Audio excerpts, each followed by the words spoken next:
Sherlyn Zaluhu, Funahia Zaid, Ada Bu. Alex. Semuanya hadir ya. Sekarang kita percepat ya. Cepat-cepat ya. 1, 2, 3. Pada air itu turun air terdekat. Hadir manis memang duduk di muka. Duduk samping pak kursi yang sedang bekerja. Menarik kuda supaya baik jalannya. Kita percepat. Saking semangatnya lagunya tidak ada. Oke, silakan duduk. Materi kita yang pertama yaitu konsep harga diri dan contoh sikap percaya diri. Nah, ada yang tahu apa itu pengertian harga diri? Jelaskan ya. Nah, harga diri itu adalah kesadaran dan penghargaan seseorang terhadap nilai dirinya sendiri. Nah, orang yang memiliki harga diri yang baik akan menghormati dirinya sendiri, dan jika orang itu juga tidak memiliki harga diri yang kurang baik, dia tidak menghargai dirinya sendiri. Kemudian, memiliki harga diri yang sehat membuat seseorang percaya diri dan tidak mudah dilecehkan atau merasa rendah diri. Nah, apa saja contoh sikap percaya diri? Ada yang tahu? Contoh sikap percaya diri. Oke, satu-satu. Kamu duluan. Contoh sikap percaya diri yaitu berani menyampaikan pendapat. Bagus. Berikutnya, Mau membantu Islam. benar. Ada lagi contoh sikap percaya diri? Ya. Contoh sikap percaya diri yaitu bertanya saat tidak mengerti detail. Nah, iya itu yang seharusnya ya dilakukan siswa. Lagi ada? Ada yang lain? Nah, ada contoh lain yaitu tidak mau melakukan kebaikan, kemudian yakin dan tidak ragu terhadap kemampuan diri sendiri. Dan yang lain lagi, tidak mudah putus asa ketika menghadapi kegagalan. Kita lanjutkan yaitu teknik gerak jalan, lari, dan melompat. Nah, ibu mau 2 orang ke depan dulu, cewek sama cowok. Kamu dulu, ke depan. Sama kamu. Ke depannya. Sini. Sini.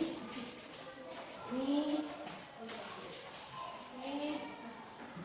Ibu mau kalian melakukan gerak jalan. Kamu gerak jalan. Bagaimana kalau gerakan jalan? Begini. Gerak jalan. Jalan biasa. Ya, begitu kan jalan. Kalau begini kayak robot, jalan biasa saja. Jalan biasa saja. Pulang. Oke, jalan. Iya, betul. Bisa masuk gerak jalan kamu ya. PBB enggak. Nah, sekarang kamu melakukan gerakan melompat. Maju ke depan dulu. Oke, bagaimana melompat? Oh, lompat. Bagus. Lalu. Nah, jadi tujuan ibu memberikan peragaan di depan. Di sini kita akan mempelajari bagaimana teknik gerak jalan, lari, dan melompat. Nah, seperti yang kita lihat tadi, teman-teman kalian sudah memperagakannya. Bagaimana gerakan jalan dan bagaimana gerakan saat melompat. Nah, ibu bacakan saja ya. Teknik-teknik gerak jalan cepat. Nah, dengarkan. Posisi badan menghadap ke depan, seperti yang dilakukan teman kalian tadi. Siku ditekuk membentuk sudut 90 derajat. Langkah kaki dimulai dengan tumit menyentuh tanah terlebih dahulu, berat badan bertumpu pada paha dan ayunan lengan, dan langkah kaki harus seirama untuk menjaga keseimbangan. Jadi bukan yang kita lakukan pertama tadi gerakannya kayak robot. Jadi gerakan biasa saja, seperti kayak kalau berjalan sendiri. Kemudian teknik gerak lari. Mungkin minggu depan kita akan mempraktekkannya di lapangan teknik gerak lari dari start sampai finish. Oke, lanjut teknik gerak melompat. Nah, seperti yang kita lihat tadi, teman kalian sudah mempraktekannya. Itu awalnya dengan posisi tubuh seperti duduk, kemudian kaki berjinjit sampai tumpuan, kelihatan dilakukan dengan kaki terkuat, tangan berayun dari belakang ke depan untuk memberi dorongan, kemudian melayang dengan tubuh membentuk sudut sekitar 45 derajat ke depan, dan terakhir mendarat menggunakan kedua kaki dengan lutut sedikit ditekuk untuk mengurangi benturan. Ya, kita mempelajari teknik-teknik ini karena kedepannya juga ada teknik gerak jalan lari. Jadi ada perlombaannya ini, gerak jalan lari dan melompat. Jadi jika kalian sudah dewasa nanti, kalau kalian mau cita-citanya jadi atlet, pernah dengar atlet? Nah,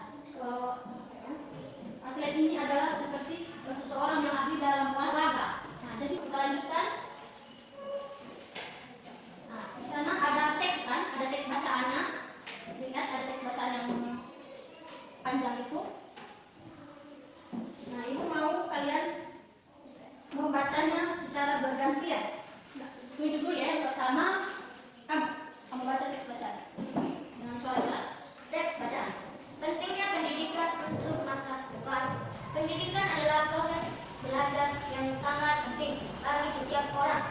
Dengan pendidikan, kita dapat beroleh ilmu dan keterampilan yang berguna untuk kehidupan sehari-hari. Pendidikan membantu kita membangun masa depan yang cerah. Oke, sekarang perempuannya.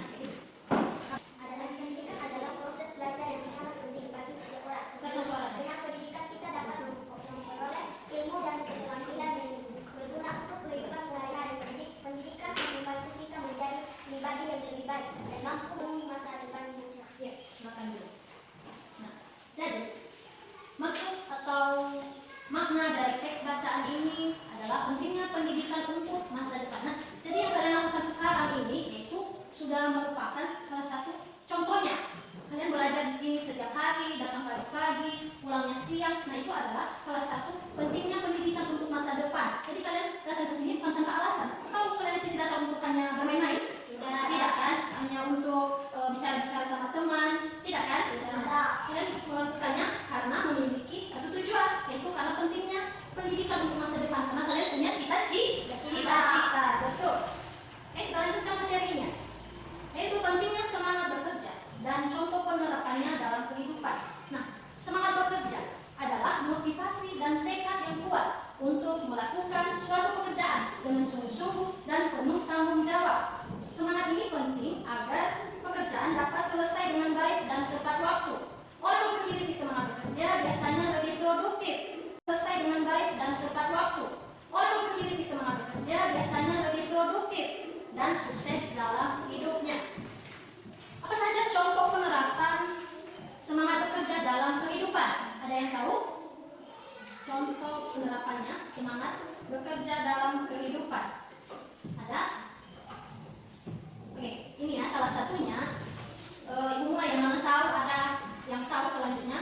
Pertama, contohnya itu petani yang tekun merawat tanaman agar hasil panen maksimal. Kemudian contohnya siswa rajin belajar dan mengerjakan tugas dengan bersungguh-sungguh. Jadi kalian termasuk salah satunya contoh penerapannya. Kemudian yang terakhir contoh yang paling dekat, ibu rumah tangga. Nah, ibu kita juga termasuk ya pekerja semangat, pekerja keras. Jadi jangan kalian bilang nanti ibu di rumah tidak ada pekerjaan, itu hanya di rumah saja. Tidak, dia mengurus kalian dari mulai kalian bangun sampai berangkat sekolah, itu banyak sekali pekerjaannya.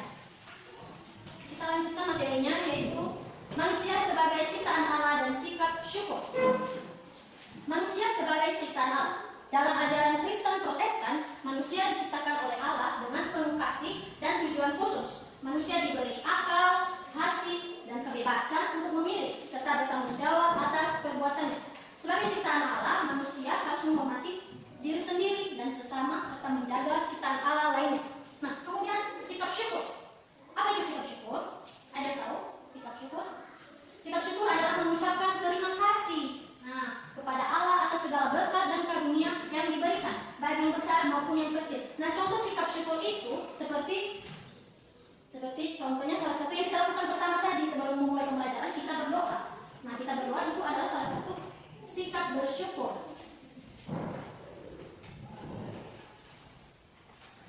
Oke, sampai di sini saja materi kita. Jika ada yang ingin dipertanyakan, dipersilakan. Jika tidak ada, kita akan melanjutkannya. Tidak ada yang ingin ditanyakan. Oke, ibu anggap ya semuanya pada paham. Berarti murid-murid di kelas ini sudah pintar-pintar ya, sudah memahami materi.